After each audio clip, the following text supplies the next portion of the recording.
ॐ सहना भवतु सहनौ भुनक्तु सह वीर्यङ्करवावहै तेजस्विनावधीतमस्तु मा विद्विषावहै।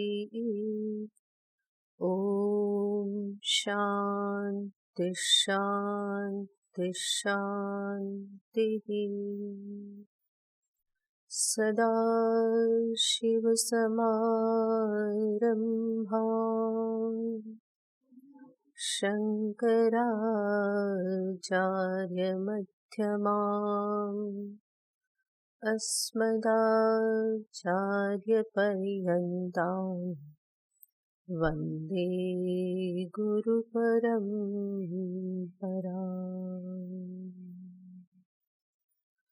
नमः श्री शङ्करानन्द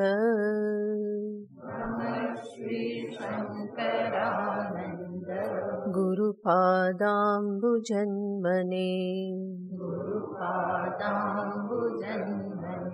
सविलासमहामोह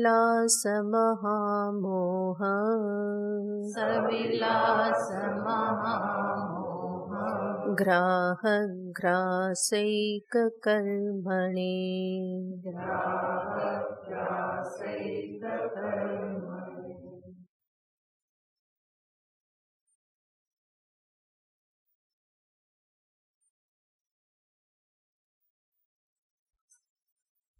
अट्ठावीसमो श्लोक।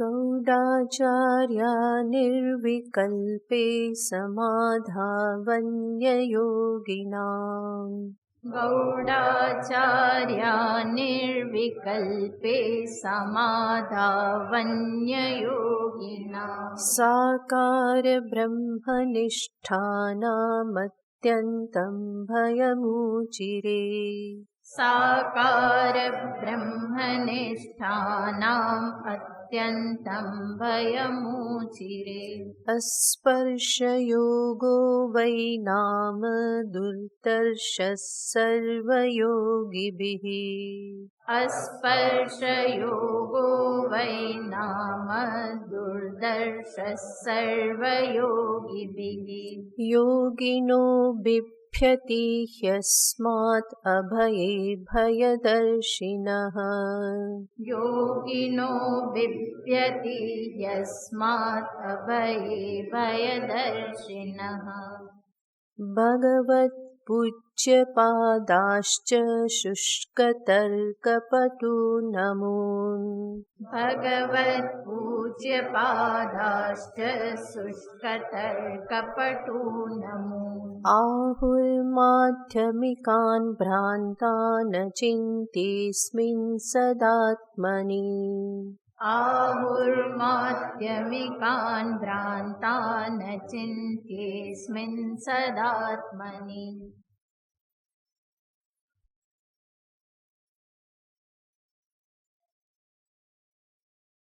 વિદ્યારણ્ય મુનિજી આ શ્લોકોમાં દર્શાવી રહેલા છે કે કેવી રીતે એક અદ્વિતીય બ્રહ્મ જ સત્ય છે,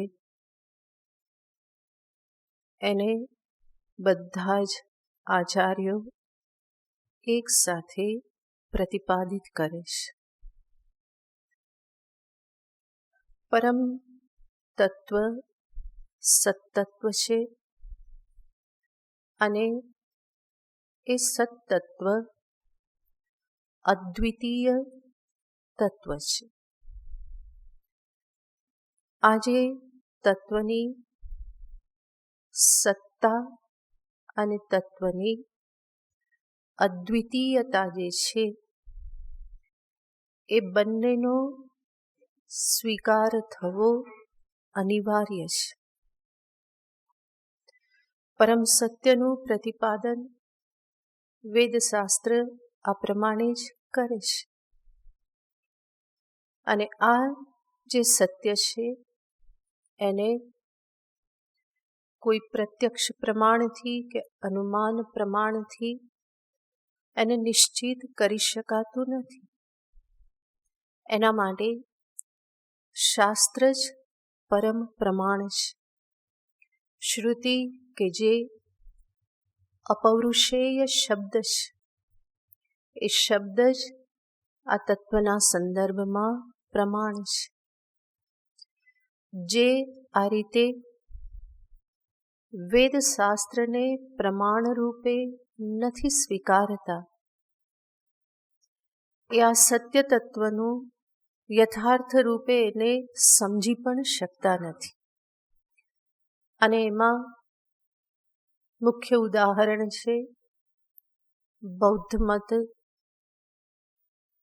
ઘણું બધું વિચારેલું છે, ઘણી સૂક્ષ્મતાને સ્પર્શ કરેલો છે, પણ વેદશાસ્ત્રને ન સ્વીકારતા હોવાથી અંતે ક્યાં પહોંચી ગયા? કે નિરાત્મવાદમાં પહોંચી ગયા, શૂન્યવાદમાં પહોંચી ગયા. ક્યાં ત્રિકાલબાધિત પરમ સત્તત્વ અને ક્યાં શૂન્ય અભાવ માત્ર. તો આ રીતની જે સ્થિતિ કે જ્યાં શાસ્ત્રને પરમ પ્રમાણ તરીકે સ્વીકારવામાં નથી આવતું અને કેવળ પોતાની ઇન્દ્રિય, પોતાની બુદ્ધિ ઉપર જ્યારે મદાર રાખવામાં આવે તો સ્થિતિ આ પ્રમાણે થઈ જાય છે. અને એને જ અહીંયા આચાર્ય વારંવાર દર્શાવી રહેલા છે કે પરમ સત્ય ક્યારેય પણ શૂન્ય હોઈ શકે નહીં, બલ્કિ એ શૂન્યને સિદ્ધ કરનારો જે છે એ જ પરમ સત્ય છે. ક્યારેય પણ શૂન્ય સિદ્ધ થવાનું નથી. શૂન્યમ શૂન્યમ કહેવા છતાં પણ શૂન્યની સિદ્ધિ થવાની નથી, કારણ કે કહેનારો તો શૂન્ય નથી. એ શૂન્ય હોય તો એ શૂન્યને સિદ્ધ ન કરી શકે. તો શૂન્યને સિદ્ધ કરનારો રહેવાનો જ છે. તો આ રીતે તત્વમાં સત્વ છે. એટલું જ નહીં, આ તત્વ અદ્વિતીય છે. એકમેવા દ્વિતીયમ, શ્રુતિ એ પ્રમાણે દર્શાવે છે. તો આ બંને બાબતો મહત્વની છે. અને એમાં જે સત્વ જે છે એને ખાસ કરીને દર્શાવે છે કે જે બૌદ્ધ મતમાં સત્વની જગ્યાએ શું સ્વીકાર કરી લીધું? શૂન્યને સ્વીકાર કરી લીધેલી છે. એટલું જ નહીં, પૂર્વમાં બતાવ્યું કે અસ્પર્શ યોગ જે અદ્વિતીય તત્વ જે છે એનું જે સ્વરૂપ એ પ્રમાણે સ્વીકારવું પણ અનેકને તકલીફવાળું છે. અને બૌદ્ધ મતમાં આ સત્તત્વ યાને સત્તાને સ્વીકારવી પણ એમના માટે તકલીફવાળી છે. શૂન્ય સુધી પહોંચી ગયેલા છે. એનું કારણ શું? તો આગળ સુરેશ્વરાચાર્યજીનું ઉદ્ધરણ આપતા કહેશે, 31મો શ્લોક. અનાદૃત્ય શ્રુતિમ મૌર્ખ્યાદિમે બૌદ્ધાસ્તમસ્વિનઃ. અનાદૃત્ય શ્રુતિમ મૌર્ખ્યાદિમે બૌદ્ધાસ્તમસ્વિનઃ. આપેદિરે નિરાત્મત્વમનુમાનૈકચક્ષુષઃ. આપેદિરે નિરાત્મત્વમનુમાનૈકચક્ષુષઃ. અનાદૃત્ય શ્રુતિમ મૌર્ખ્યાદિમે બૌદ્ધાસ્તમસ્વિનઃ. આપેદિરે નિરાત્મત્વમનુમાનૈકચક્ષુષઃ. અનાદૃત્ય શ્રુતિમ, શ્રુતિનો અનાદર કરીને યાને વેદશાસ્ત્રને પ્રમાણ તરીકે ન સ્વીકારીને જે કંઈ પણ ઉપનિષદ શાસ્ત્ર પરમતત્વનું પ્રતિપાદન કરતા કહે છે એ બધાને પ્રમાણ તરીકે ન સ્વીકારીને અનાદૃત્ય શ્રુતિમ મૌર્ખ્યાત, શ્રુતિનું અનાદર કરવું. એના મૂળમાં શું રહેલું છે? તો આચાર્ય કહે છે મૂર્ખતા રહેલી છે. મૂર્ખતાના કારણે શાસ્ત્રને પ્રમાણ તરીકે સ્વીકારતા નથી. ઇમે બૌદ્ધાહા, આ બૌદ્ધ લોકો. અને એના પરિણામે સાથે સાથે એ કહેવાશે તમસ્વિનઃ. તમસ્વિનઃ યાને જે અજ્ઞાન અંધકારમાં જ રહી જાય છે, તમોગુણી બની રહેશે, કારણ કે શાસ્ત્રને પ્રમાણ તરીકે સ્વીકારતા નથી. અને એના પરિણામે જ આપેદિરે નિરાત્મત્વમ, અંતે ક્યાં પહોંચી ગયા? નિરાત્મત્વ સુધી પહોંચી ગયા. આત્મા પરમ સત્ય છે, પરંતુ એ પરમ સત્ય શું કહી દેશે? નિરાત્મત્વને, કે કંઈ છે નહીં, કંઈ જ નથી, આત્મા પણ નથી, સર્વમ શૂન્યમ શૂન્યમ. તો આપેદિરે નિરાત્મત્વમ. અને એ લોકો કેવા છે? તો એક વિશેષણ વાપરે છે, અનુમાનૈક ચક્ષુષ. એ કઈ આંખથી જુએ છે? અનુમાનની, તર્કની આંખથી જુએ છે. પ્રત્યક્ષ અને અનુમાન. અનુમાન પ્રત્યક્ષ મૂલક છે, એટલા માટે પ્રત્યક્ષનો તો સ્વીકાર કરવો પડે. પણ પ્રધાનતયા એ કોને માને છે? તો કે તર્ક કરે છે, અનુમાનને જ માને છે. તો અનુમાન જ જેની આંખ છે. દરેક જગ્યાએ અનુમાન કર્યા કરે, તર્ક કર્યા કરે, એટલા માટે એમને વિશેષણ આપ્યું છે અનુમાનૈક ચક્ષુષ. તો આ રીતે શાસ્ત્રને પ્રમાણ ન સ્વીકારવાથી ક્યાં પહોંચી ગયેલા છે? તો કે એ નિરાત્મત્વ સુધી પહોંચી ગયેલા છે. નિરાત્મત્વ યાને હકીકતમાં એનાથી કોઈ પ્રયોજન સિદ્ધ થાય નહીં, કોઈ પુરુષાર્થ સિદ્ધ થાય નહીં, કોઈ દુઃખ નિવૃત્તિ ન થાય, કોઈ અમરત્વની પ્રાપ્તિ ન થાય. છે જ નહીં તો અમર કોણ થાય? કોને દર્શાવે કે આ અમર છે? શૂન્ય અમર છે એવું કે એનાથી ફેર શું પડવાનું? શૂન્ય યાને નથી, તું શૂન્ય છે અને તું અમર છે, આ તો વિરોધી થઈ જાય. તો આ કેવી વાત થઈ કે અમે તમને દુઃખથી મુક્ત કરી દઈશું. કેવી રીતે? તમે રહેશો જ નહીં, પછી દુઃખ કોને થશે? તો શૂન્યમ સર્વમ શૂન્યમ યાને શું? કંઈ જ રહેશે નહીં, દુઃખી થનારો પણ રહેશે નહીં, તો સુખી કોને કરવાના? તો આ બધી વિસંગતિઓ છે કે જેના પરિણામે શૂન્ય મત જે છે એ સ્વીકાર્ય બનતો નથી. તો અહીંયા આચાર્ય એ જ કહે છે કે શ્રુતિમ મૂર્ખ્યાત અનાદૃત્ય. મૂર્ખતાના કારણે એ શ્રુતિનો અનાદર કરે છે. સુરેશ્વરાચાર્યજી બોલે છે, થોડા મારફાડ તો છે, પંડિત છે, બરાબર ને, હંમેશા શાસ્ત્રાર્થ કરનારા, અને એટલા માટે ચોખ્ખે ચોખ્ખું કહી દે. વિદ્યારણ્ય મુનિજી પણ એવા જ છે.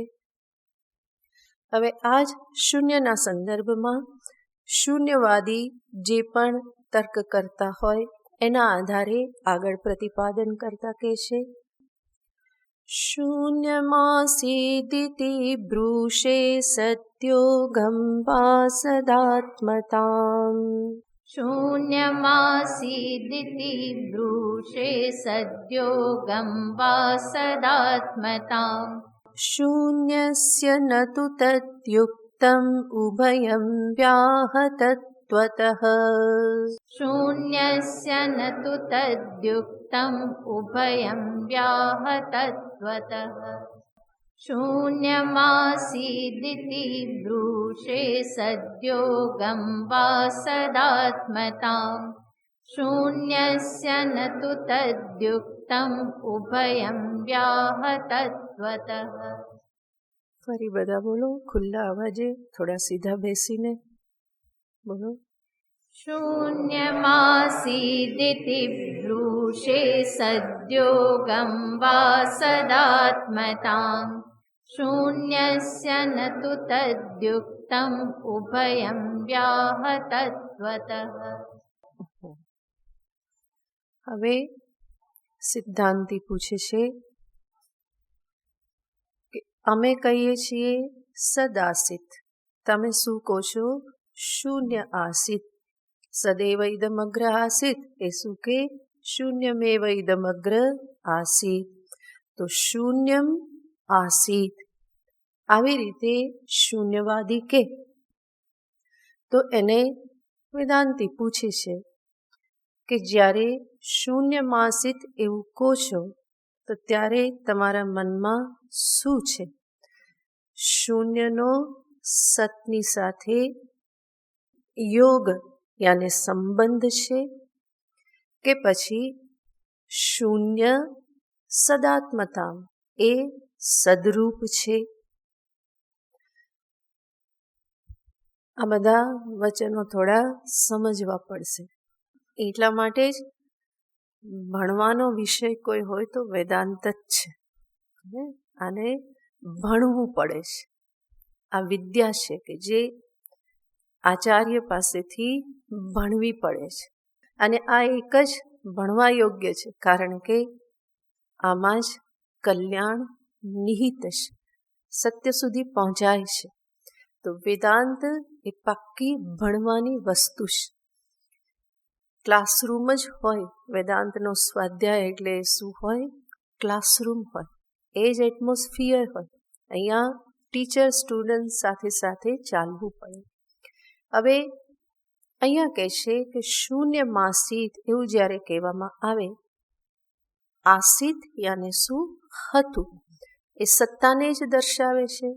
ભૂતકાલિક સત્તા આસિત અને વર્તમાનકાલિક સત્તા છે અસ્તિ, ભવિષ્યતિ. આ બધા જે પણ રૂપ જે છે આસિત, અસ્તિ, ભવિષ્યતિ, આ બધા કેવા છે તો કે સત્તાને દર્શાવનાર છે.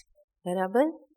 જ્યારે આપણે કહીએ કે ઘડો છે, ઘડો છે કહીએ એનો અર્થ શું?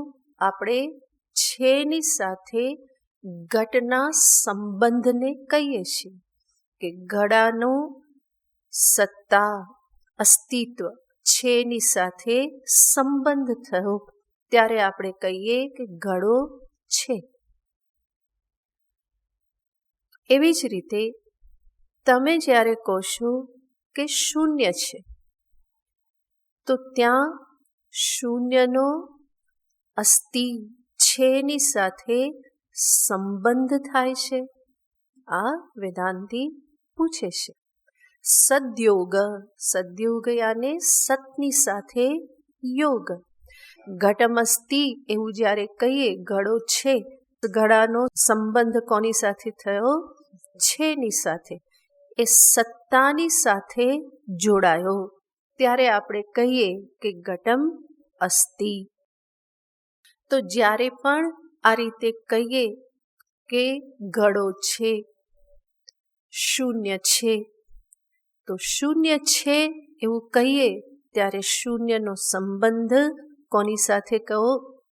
છેની સાથે, અસ્તિની સાથે. બરાબર. શૂન્ય છે અથવા શૂન્યમ આસિત એવું કહો તો એ પણ શબ્દ કોને દર્શાવે છે? સત્તાને જ દર્શાવે છે. તો જ્યારે તમે કહો છો કે શૂન્ય છે, શૂન્ય હતું, તો ત્યારે છે, હતું આ શબ્દો ક્રિયાપદ કોને દર્શાવે છે? અસ્તિત્વને, સત્તાને. તો શૂન્યનો સત્તાની સાથે સંબંધ છે કે પછી શૂન્યમાસિત ઇતિ બ્રૂષે સદયોગમ વા સદાત્મતામ. સદયોગ સતની સાથે સંબંધ છે કે પછી શૂન્ય સદરૂપ છે. સદરૂપ જ એ છે એ પ્રમાણે કહેવાનું તાત્પર્ય છે, કારણ કે તમે કોની સાથે એને કહો છો? આસિત, અસ્તિ, આની સાથે તમે કહો છો. તો પછી શૂન્યનું સ્વરૂપ સદરૂપ છે કે શૂન્યનો સતની સાથે સંબંધ છે? બરાબર.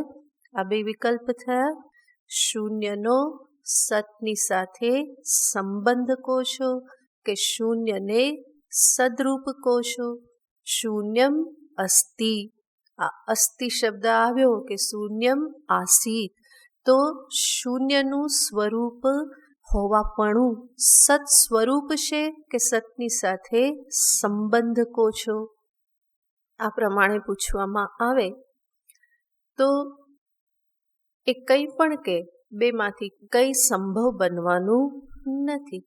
માટે આચાર્ય કહેશે શૂન્યસ્ય નતુ તદ યુક્તમ ઉભયમ. શૂન્યને માટે આ બેમાંથી કોઈ સંભવ નથી. એનો સતની સાથે સંબંધ થવો સંભવ નથી અને એની સદરૂપતા પણ સંભવ નથી. શા માટે? વ્યાહતત્વતઃ. કારણ કે આવું બોલતા બોલતા જ શું થઈ જાય છે? વિરોધ પ્રાપ્ત થઈ જાય છે. શૂન્યમ અસ્તિ. એક તો તમે શૂન્ય કહો અને ફરી પાછું શું કહો? અસ્તિ કહો. તો સત્તાની સાથે શૂન્યનો સંબંધ થવો સંભવ નથી. શૂન્યમ આસીત, શૂન્યમ અસ્તિ. સતયોગ થવો સંભવ નથી. કારણ કે શૂન્ય કહેવું એનો અર્થ જ શું? અભાવ, કંઈ નથી. અને કંઈ નથી એને તમે શું કહો? છે. તો આ તો બંને કેવું થઈ જાય છે? વિરોધી. વ્યાઘાત દોષ આવી જાય છે. બોલતા બોલતા જ વિરોધ થઈ જાય. જેમ પહેલા પણ આપણે જોયું છે, વ્યાઘાત દોષ અને કેવો દોષ? બોલતા બોલતા જ વિરોધ સિદ્ધ થાય. મમ મુખે જિહ્વા નાસ્તિ. મારા મોઢામાં જીભ નથી. આવું કોઈ બોલે એ વચનથી શું સિદ્ધ કરવા માંગે છે? જીભનો અભાવ. પણ એ વચન જ શું સિદ્ધ કરી દેશે? જીભ છે, કારણ કે તો જ આટલું બોલે ને, નહીં તો બોલાય નહીં. તો મમ મુખે જિહ્વા નાસ્તિ. આ વચન કેવું છે? વ્યાઘાત દોષગ્રસ્ત છે. બોલતા બોલતા જ એનો વિરોધ પ્રાપ્ત થાય. એવી જ રીતે શૂન્યમ અસ્તિ. આ વચન પણ કેવું છે? બોલતા બોલતા જ વિરોધ પ્રાપ્ત થઈ જાય. તો એને જ વ્યાઘાત દોષ કહેવામાં આવે. તો આ એક સદયોગ સંભવ નથી. અને શૂન્યની સદરૂપતા પણ સંભવ નથી.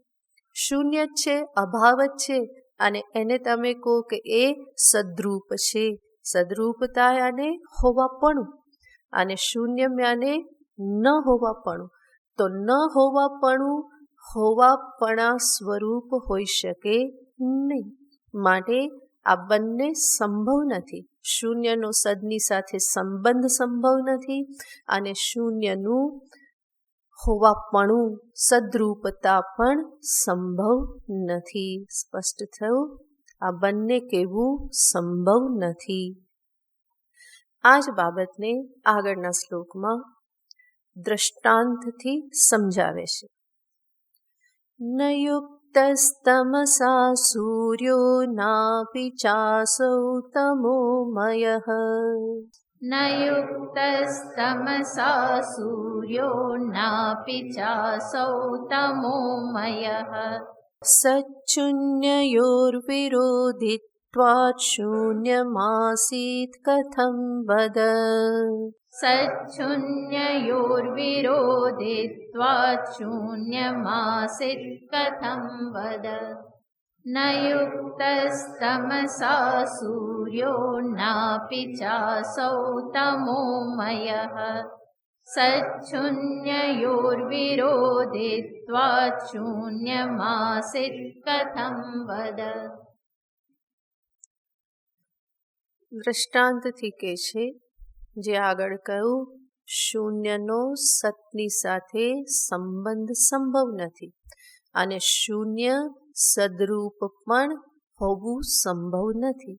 જેવી રીતે સૂર્યનો અંધકારની સાથે સંબંધ સંભવ નથી અને સૂર્યનું અંધકારમય હોવું પણ સંભવ નથી. તો આ દ્રષ્ટાંતથી સમજાવે છે. બે વિરોધી વસ્તુનો સંબંધ ન હોય અને વિરોધી વસ્તુ તદ્રૂપતાને પણ પ્રાપ્ત કરી શકે નહીં. પ્રકાશ અને અંધકાર આ બંનેનો સંબંધ ન થઈ શકે. સૂર્યનો અને અંધકારનો સંબંધ થવો સંભવ નથી. એવી રીતે શૂન્ય અને સતનો સંબંધ પણ સંભવ નથી. એટલું જ નહીં, સૂર્યને આપણે કહી ના શકીએ કે એ અંધકારમય છે, કારણ કે એ તો અંધકારથી ક્યારેય એનો સ્પર્શ થતો નથી. સૂર્ય પ્રકાશમય છે, એ અંધકારમય ન હોઈ શકે. તો બંને રીતે સૂર્યને કહેવું સંભવ નથી. એવી જ રીતે શૂન્યને પણ સતની સાથે સંબંધિત ન કહી શકાય કે એને સદ્રૂપ પણ ન કહી શકાય. તો એને જ અહીંયા કહે છે, ન યુક્તસ્તમસા સૂર્ય, સૂર્ય ક્યારેય તમસા યુક્ત ન ભવતી, અંધકારથી યુક્ત ક્યારેય હોઈ શકે નહીં. નાપી ચાસૌ તમોમય, અને એ તમોમય અંધકારમય પણ સૂર્ય ક્યારેય હોઈ શકે નહીં. તો બંને સંભવ નથી. સૂર્ય અને અંધકારનો ત્રિકાલમાં સંબંધ ક્યારેય થઈ શકે નહીં. એટલા માટે જ આપણે ક્યારેક જોયેલું હતું કે અંધકાર બ્રહ્માજી પાસે જાય છે અને બ્રહ્માજીને કહે છે કે આ સૂર્ય મારી પાછળ પડી ગયો છે, જો ને કે મને છોડતો જ નથી, જ્યાં જઉં ત્યાં પાછળ પાછળ આવી જાય અને મને ભગાડી મૂકે છે. બ્રહ્માજી સૂર્યને બોલાવે કે અંધકાર તારી ફરિયાદ કરે છે અને કહે છે કે તું એની પાછળ પાછળ પડી ગયો છે. તો સૂર્ય શું કહે છે? અંધકાર એટલે શું? કે હું તો એને જાણતો પણ નથી, એની પાછળ કેવી રીતે પડું? તો આ દ્રષ્ટાંત કે કથા શું દર્શાવે છે? પ્રકાશ અને અંધકારનો સંબંધ સંભવ જ નથી. અને પ્રકાશરૂપ સૂર્ય અંધકારમય હોય એવું કહેવું પણ સંભવ નથી. તો આ પણ વ્યાઘાત દોષ જ છે. પ્રકાશમય સૂર્યનો અંધકાર સાથે સંબંધ અને પ્રકાશમય સૂર્યનું અંધકાર રૂપ હોવું, આવી રીતે બોલવું એ શું છે? વ્યાઘાત દોષ રૂપ જ છે. માટે કહ્યું સચ્છુન્યયોહો વિરોધિત્વાત. સત અને શૂન્ય આ બંને પરસ્પર કેવા છે? વિરોધી છે. સત્યાને હોવું ભાવ, અસત્યાને ન હોવું અભાવ. તો આ બંને વિરોધી છે.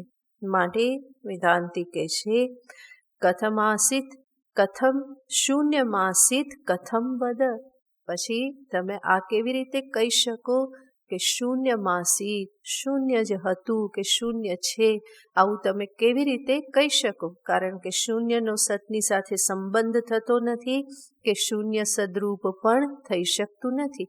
માટે શૂન્યમાસિત આવી રીતનો શબ્દ પ્રયોગ કથમ કેવી રીતે થઈ શકે? વદ, બોલો, આવું કેવી રીતે તમે કહી શકો? બરાબર, ઓકે.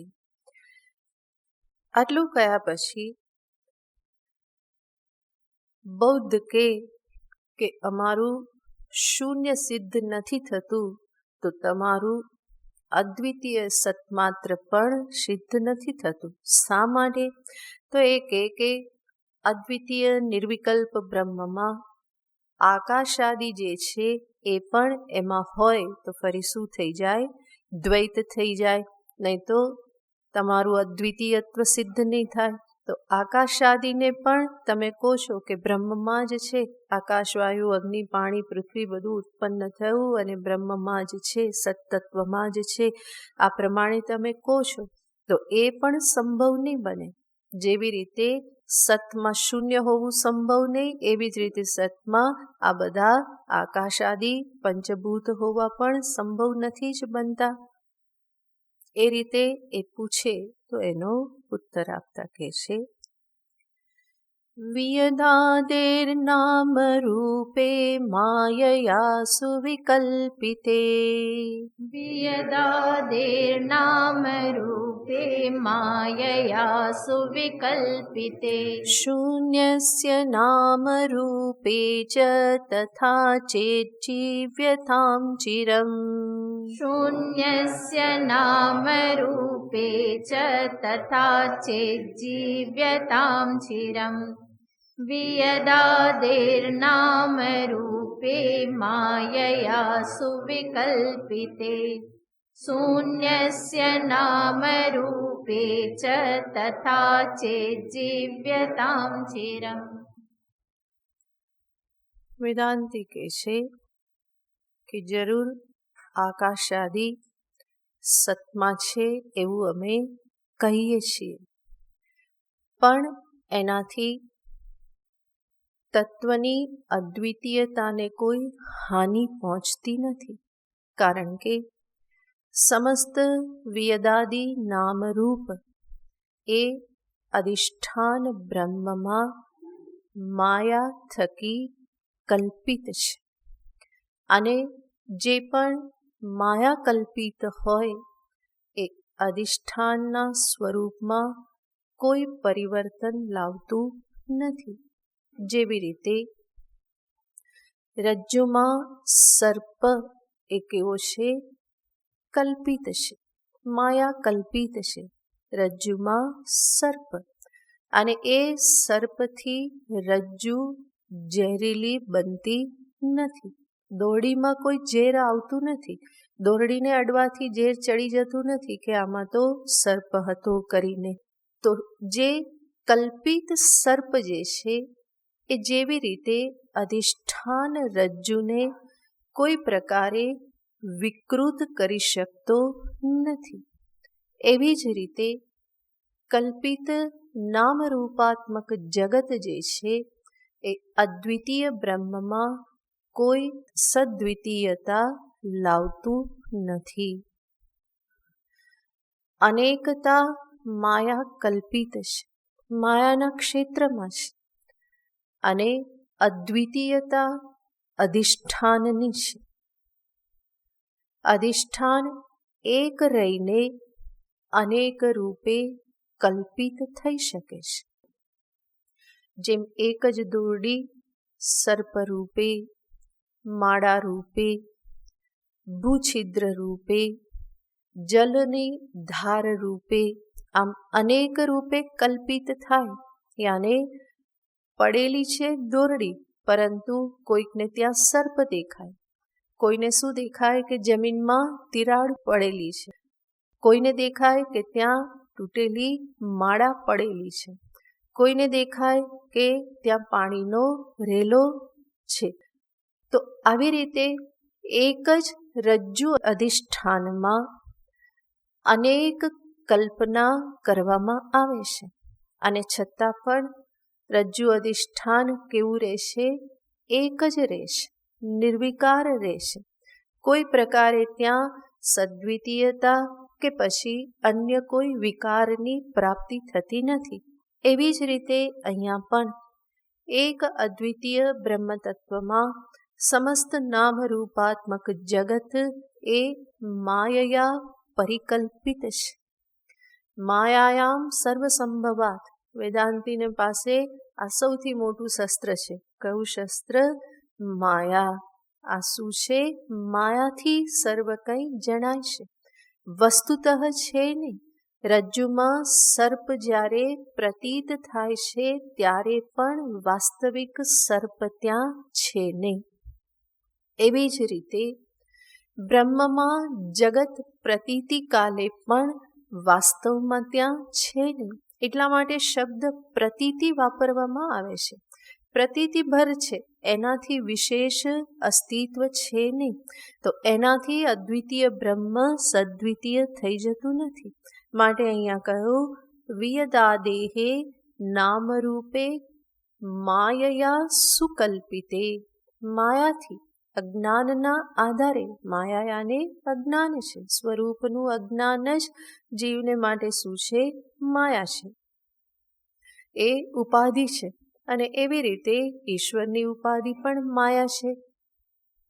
તો સમસ્ત જગત, જીવ ભાવ, આ બધું જ કેવું છે? માયા કલ્પિત છે. અને એનાથી અધિષ્ઠાનમાં કોઈ અનેકતા આવતી નથી. તો નામરૂપે માયયા સુવિકલ્પિતે. અહીંયા કહે છે, શબ્દ વાપર્યો છે સુવિકલ્પિત. આ કેવા છે? બહુ સારી રીતે કલ્પિત છે, કારણ કે આ કલ્પના અનાદિકાલથી ચાલી આવે છે. અનેક જન્મોથી આ જગતની પ્રતીતિ જે છે, કલ્પના જે છે એ ચાલતી આવે છે, અને એટલા માટે એને કહેશે કે સુકલ્પિતે. કલ્પના અનાદિકાલથી ચાલતી આવે છે, એટલી સુદૃઢ કલ્પના છે કે એ કલ્પના છે એવું લાગતું પણ નથી. કલ્પનામાં કઈ બુદ્ધિ બની ગયેલી છે? સત્યત્વ બુદ્ધિ બની ગઈ છે. તો એટલી એ દ્રઢ કલ્પના છે. એ દ્રઢતાને દર્શાવવા માટે જ અહીંયા આગળ ઉપસર્ગ લગાવેલો છે, સુવિકલ્પિતે. તો સિદ્ધાંતિએ ઉત્તર આપ્યો કે અદ્વિતીય અખંડ બ્રહ્મમાં આકાશાદી નામ રૂપ બધા કેવા છે? કલ્પિત છે. અને એવી રીતે જો તમે એવું માની લો કે શૂન્ય તમે જે કહો છો એ શૂન્યના નામ રૂપ પણ અદ્વિતીય બ્રહ્મમાં કલ્પિત છે, તો અમારા તમને આશીર્વાદ છે, ચિરંજીવી ભવ.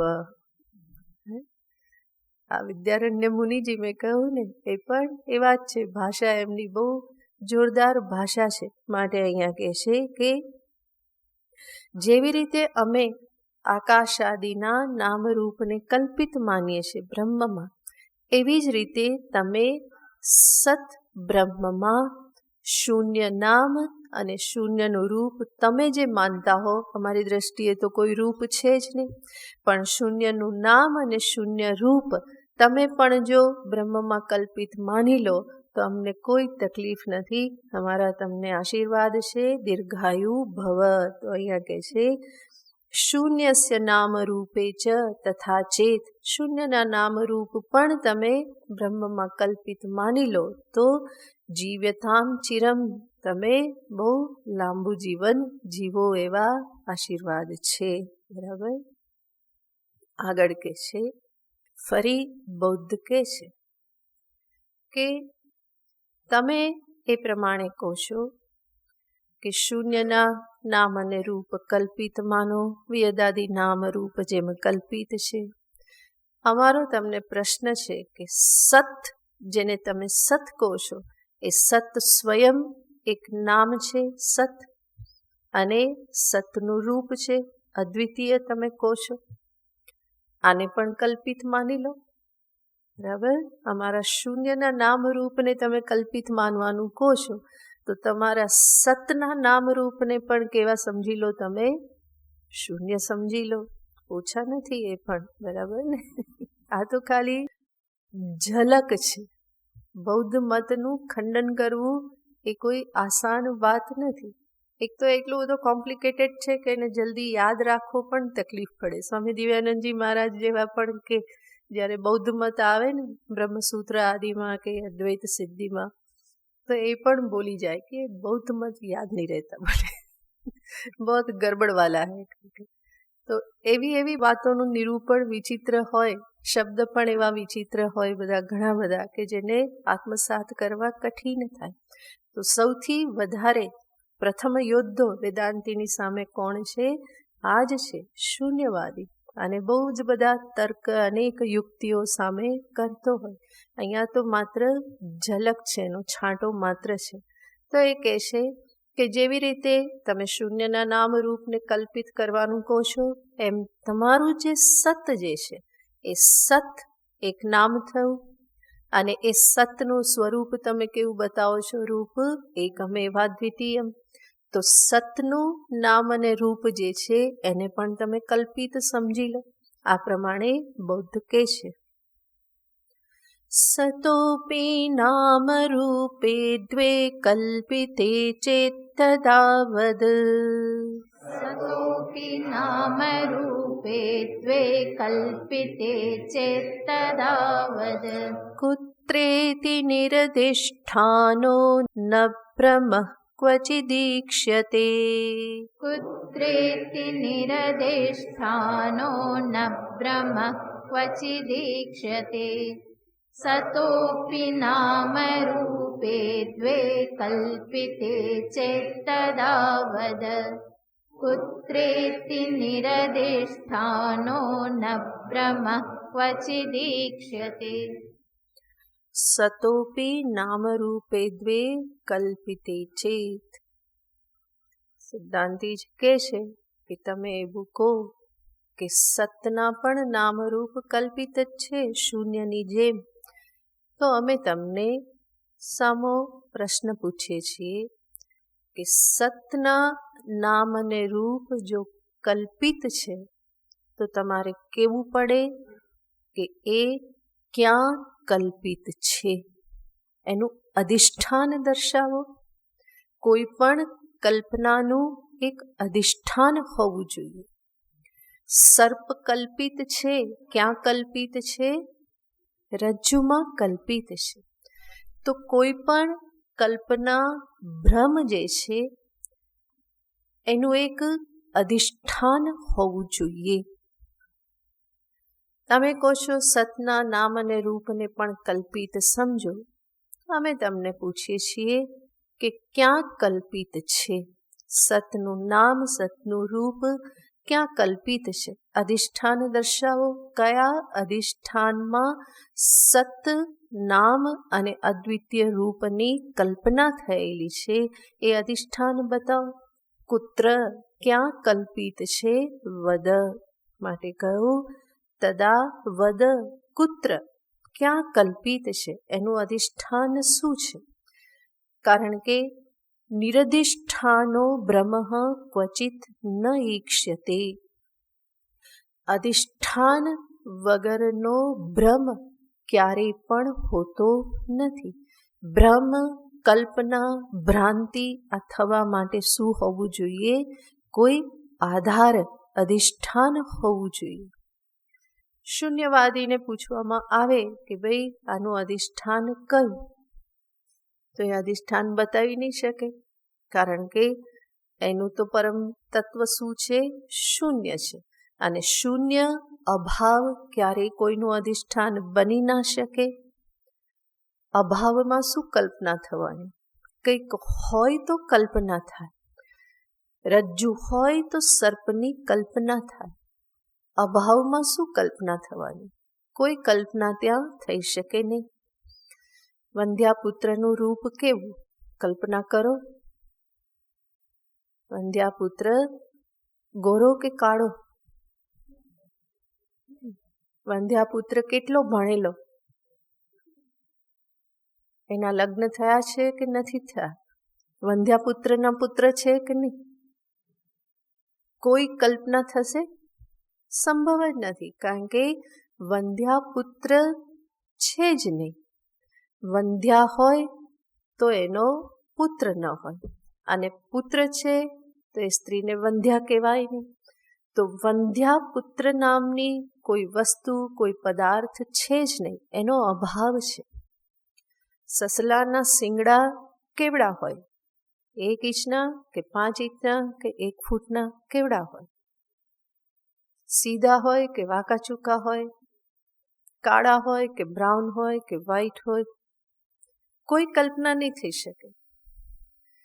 તો જે વસ્તુ ન હોય, અભાવાત્મક હોય, એના ઉપર કોઈ કલ્પના, ભ્રમ, ભ્રાંતિ કંઈ થઈ શકે નહીં. માટે સતના નામ અને રૂપને પણ જો તમે કલ્પિત કહેવા માંગતા હો તો તમારે એ કલ્પનાના અધિષ્ઠાનને તમારે દર્શાવવું પડે. કારણ કે અધિષ્ઠાન શૂન્ય રૂપ અભાવાત્મક હોય ને, અને નિરધિષ્ઠાન ભ્રમ, ભ્રાંતિ ક્યારેય પણ હોઈ શકે નહીં.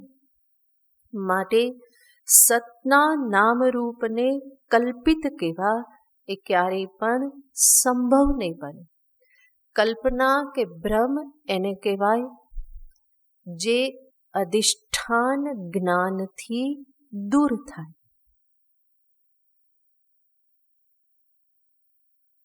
કલ્પના, ભ્રમ, ભ્રાંતિ એને કહેવાય કે જે અધિષ્ઠાન જ્ઞાનથી નિવૃત્ત થાય.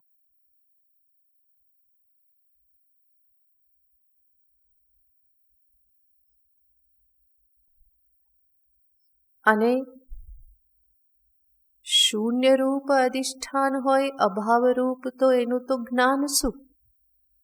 અને એનાથી ભ્રાંતિની નિવૃત્તિ કેવી રીતે? શૂન્યનું જ્ઞાન કેવા જાઓ તો ફરી જ્ઞાન તો રહેવાનું જ ને. માટે અભાવ શૂન્ય આ કંઈ ક્યારેય સિદ્ધ થતું નથી. અભાવ શૂન્ય એનો કોઈને કોઈ સાક્ષી તો રહેવાનો જ છે. એને કહેનારો, એને સમજનારો એ તો રહેવાનો જ છે. તો શૂન્ય એ પરમ સત્ય કે અધિષ્ઠાન રૂપે સિદ્ધ થઈ શકતું નથી. નિરધિષ્ઠાન બ્રહ્મ હોઈ શકે નહીં. જે નિરધિષ્ઠાન જણાતું હોય તો એ ભ્રમ નહીં, એ વ્યાવહારિક સત્ય હોય. અને સત્યની નિવૃત્તિ ન થઈ શકે. સત્યની નિવૃત્તિ ન થાય તો અંતે જ્યાં પહોંચવા માગે છે ત્યાં પણ પહોંચી શકાય નહીં. માટે નિરધિષ્ઠાન ભ્રમ કેવો સંભવ નથી. તો સતના નામરૂપ કહેવાને માટે કે એને ક્યાંક કલ્પિત કહેવાને માટે ફરી તમારે કોની કલ્પના કરવી પડશે? કોઈક સતની જ કલ્પના કરવી પડશે. એ સતના નામરૂપને કહેવા માટે ફરી કોઈ ત્રીજા સતની કલ્પના કરવી પડશે. એ સતના નામરૂપને કહેવા માટે ચોથા સતની કલ્પના કરવી પડશે. એના કરતાં પ્રથમ સત જે છે એને જ માની લો કે એ કલ્પિત નથી. એ સત પરમ સત્ય છે, શ્રુતિ પ્રતિપાદિત છે, એ ક્યારેય કલ્પિત નથી. તો આ રીતે ઉત્તર આપવામાં આવ્યો. હવે આગળ કહેશે એ જ બૌદ્ધ ફરી આગળ પ્રશ્ન કરે છે કે જેવી રીતે તમે કહો છો કે શૂન્યમાં સીત આવું કેવું સંભવ નથી, તો એવી જ રીતે અમે કહીએ છીએ કે સત આસીત આવું કેવું પણ સંભવ નથી. શું કહે છે? બૌદ્ધ કહે છે કે તમે જે કહ્યું કે અમે કહીએ છીએ કે શૂન્યમ આસીત, શૂન્યમ અસ્તિ, આ કેવું સંભવ નથી, આવું તમે કહો છો. અમે પણ તમને કહીએ છીએ કે સત આસીત આવું કેવું પણ સંભવ નથી બનતું. એમાં પણ દોષ આવે છે. કયા દોષ આવે છે? આગળ કહેશે સદાસીદિતિ શબ્દાર્થ ભેદે વૈગુણ્યમાપતેત. સદાસીદિતિ શબ્દાર્થ ભેદે વૈગુણ્યમાપતેત. અભેદે પુનરુક્તિ સ્યાન્મૈવં લોકે તથેક્ષણાત. અભેદે પુનરુક્તિ સ્યાદ્મૈવં લોકે તથેક્ષણાત. સદાસીદિતિ શબ્દાર્થ ભેદે વૈગુણ્યમાપતેત. અભેદે પુનરુક્તિ સ્યાન્મૈવં લોકે તથેક્ષણાત. તો બૌદ્ધ કહે છે સદાસીત આવું કેવું પણ સંભવ નહીં બને, દોષથી મુક્ત નહીં થાય. કઈ રીતે? તો એ કહેશે કે બે દોષ આવે. એક તો વૈગુણ્ય અને એ દોષ જ છે, ગુણ ન રહેવો અને દોષ. અને બીજું પુનરુક્તિ દોષ આવે. કેવી રીતે? જોઈએ તો સત આસીત, બરાબર. સદૈવ સૌમ્ય ઇદમગ્ર આસીત આ ઉપનિષદનું વચન છે. ટૂંકમાં કહીએ તો સત આસીત, બરાબર. આ સૃષ્ટિ પૂર્વે શું હતું? સત હતું, સત આસીત. સદાસીત આમાં બે શબ્દ છે, સત અને આસીત, બરાબર. હવે પૂર્વ પક્ષી બૌદ્ધ અહીંયા કહે છે કે આ જે બે શબ્દ છે સત અને આસિત. આ બે શબ્દ એ શબ્દના અર્થ જુદા જુદા છે કે એક જ છે? શબ્દ બે છે પણ એના અર્થ જુદા જુદા છે કે એક જ છે? સત શબ્દનો અર્થ, આસિત શબ્દનો અર્થ. તો કહેશે જુદા જુદા છે કે એક જ છે? શબ્દાર્થ ભેદે આ બંને શબ્દના અર્થ જુદા જુદા હોય, યાને સત આસિત. આસિત એ શું કહેશે? ભૂતકાળને બતાવે છે, બરાબર. સત હતું, આવો અર્થ થયો. તમે કહો છો કે સત હતું, એનો અર્થ શું થયો? અત્યારે નથી, બરાબર ને? સત હતું. સત શબ્દનો અર્થ ત્રિકાલ અબાધિત સત, અને આસિત શબ્દનો અર્થ શું થયો? હતું, બરાબર. એનો અર્થ સત હતું બરાબર અત્યારે નથી. ભૂતકાળમાં હતું એવું થયું ને. ભૂતકાળમાં હતું એનો અર્થ શું થયો? વર્તમાનમાં નથી, આવો અર્થ થયો. તો તમારું પણ સત કેવું થઈ ગયું? નથી એવું સિદ્ધ થઈ ગયું. કારણ કે સત હતું, હતું યાને ભૂતકાળમાં હતું, અત્યારે નથી. તો આ એક દોષ આવી ગયો. તમે કહો કે ના, સત આસિત આ બંને શબ્દના અર્થ એક જ છે. સત કોને દર્શાવે છે? સત્તાને. અને આસિત એ પણ એનું જ રૂપ છે, અસ્તિત્વને જ દર્શાવે છે. ભૂતકાલિક અસ્તિત્વ કો વર્તમાનકાલિક યા ભવિષ્યકાલિક દર્શાવે છે કોને? અસ્તિત્વને દર્શાવે છે. તો જ્યારે શબ્દ સત અને આસિત આ બંનેના અર્થમાં ભેદ ન રહ્યો, બંને કોને બતાવે છે? સત્તાને, અસ્તિત્વને જ દર્શાવે છે. તો અર્થમાં ભેદ નથી અને છતાં પણ તમે બે શબ્દના પ્રયોગ કરો તો એને શું કહેવાય? પુનરુક્તિ કહેવાય. કીધેલું ફરી પાછું કહો છો, સત સત, આવી રીતે ફરી પાછું કહો છો. બંનેના અર્થ એક જ થયા, સત્તારૂપ અર્થ જ થયો. તો પછી સત આસિત આવું કેવું? એ શું છે? પુનરુક્તિ છે, બરાબર ને? એક વખત અસ્તિત્વને કહી દીધું, ફરી આસિતથી પણ શું કહો છો? એ જ અસ્તિત્વને કહો છો.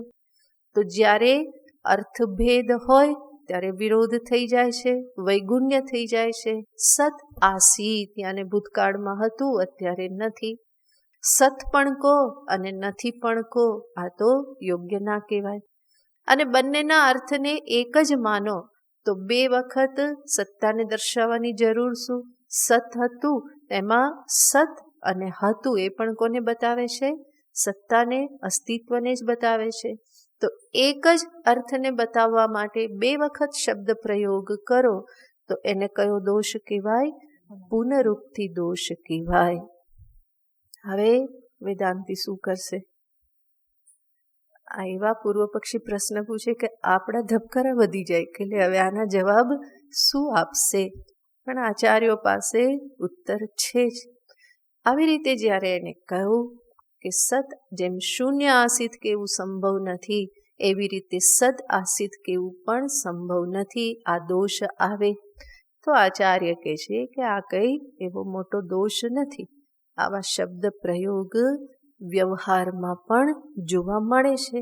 લોકે તથેક્ષણાત, અર્થબોધ કરાવવાને અર્થે, સમજાવવાને માટે આ પ્રમાણે શબ્દ પ્રયોગ વ્યવહારમાં પણ જોવા મળે છે.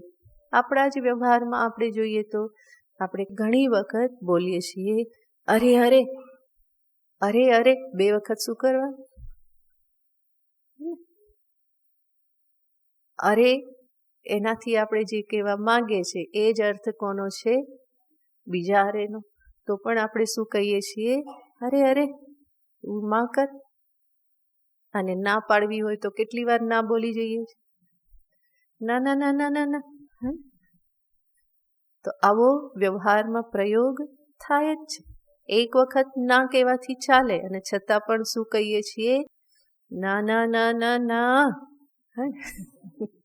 અને હજુ પણ આગળ ચાલી શકે.